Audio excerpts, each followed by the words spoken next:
We're going to start off talking about Dele Alli, though. So my understanding is, your understanding, everyone's understanding is the deal for Besiktas is on the table. It's now up to the player. I don't really know where to begin. I mean, I can throw loads of stats at you lot in Radio Land. He's 26 years old, so he's not even in his pomp, right? No. 27 is the age he gets to. He's one. You and I were talking about this. He's won the PFA Young Player of the Year 2 years on the bounce. He played for England when he was being called up for England. He was the second name on the team sheet. There or thereabout. It's him and Kane. He won the free kick in the semi-finals against Croatia. That I think it was Trippier scored from. So he was an integral part of that team. He was an integral part of Tottenham's team. That goal, that sort of overhead kick he scored against Palace in 2016, that was just ridiculous. And he was looking at becoming, I think he was linked to Real Madrid. He was one of the most naturally gifted and exciting midfielders we had in this country. And then all of a sudden, the wheels fell off. And now he's being linked to Besiktas. What's happened, Benty, to him? Do you know what? It's difficult because, and I know you're going to get a lot of people that are saying, no, I don't feel sorry for Dele Alli. But first and foremost, he does need to look in the mirror because what's happened to him is down to him alone. Whether it be his work ethic, whether it be his attitude towards the game, dedication, it could be a number of things. I don't know him personally. But when you think about it, he spent 4 seasons in League One with MK Dons, made his debut at 16 years old. So he's obviously putting the foundation, the building blocks in place. The moment he hit the Premier League with Tottenham, you're talking about a guy in his first 3 years, won goal of the season, the goal we spoke about. Yeah. He was PFA Young Player of the Year twice. He was in the PFA Premier League team twice. He was a Player of the Month. He had 22 caps for England. It's like a whirlwind when he first got in the Premier League. Some of the stats that you see throughout, he's I think it was 16, 17, 18 goals, 7 assists. The season after, 9 goals, 10 assists. He was on top form.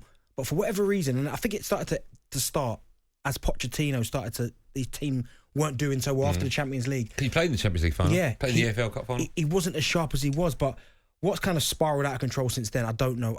I just don't see the same motivation, the same hunger.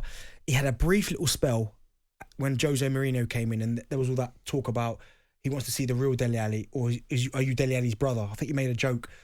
But he had a real impact when Jose first came in. He's got a great goal up at Old Trafford, little flick over someone's head, typical Dele Alli. But then after that, there's not much more productivity. Jose starts to leave him out. Then the next manager comes in. He doesn't really fancy him. Nuno, that was right. Nuno comes in, doesn't really fancy him.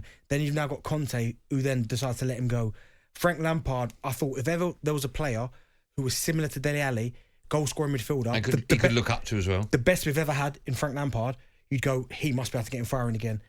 He's made, 13 appearances, 1 start for Frank, and even just over, he moved in January. We're talking about the start of a fresh new season, and he's already allowing him to move on. It's scary what's happened to him in such a short space of time. Could one of the reasons be that he got too much fame, maybe too much money, a little bit too early? He had too much of a good thing too early? I don't know if it's too early because he did it the hard way. He started in a League One club. He's 26 now, right? And he hasn't been doing it for, 3 years? I said that's probably longer than that. You'd probably say 18, 19 was probably... The last time you saw Dele Alli, I think his best was probably 17, 18. Okay. Well, 2017, 2018. So we're talking 4 years ago. Yeah. So it'd have been 22.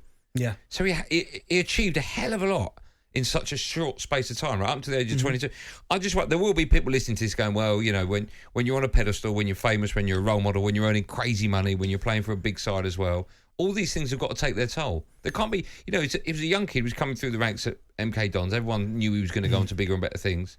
And then he's thrust into the spotlight, playing for England, playing alongside some, you know, glorious players. I just wonder if it's a case of too much too soon. No, but what I will say is, like, whatever he's on, I don't know what he's on. When he first moved from MK Dons to Tottenham, that is a bit of a risk. They've gone and got him, identified him, said they think he could do it in the Premier League because he's jumping the division. He didn't even touch the Championship. Yeah.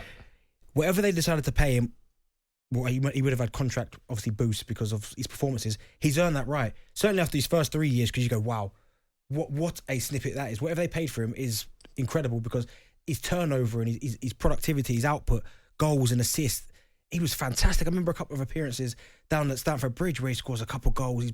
The 2 headers at White Hart Lane when they beat Chelsea. He was fantastic. But I don't know if it's too much too soon because he earned it with his performances and his work rate.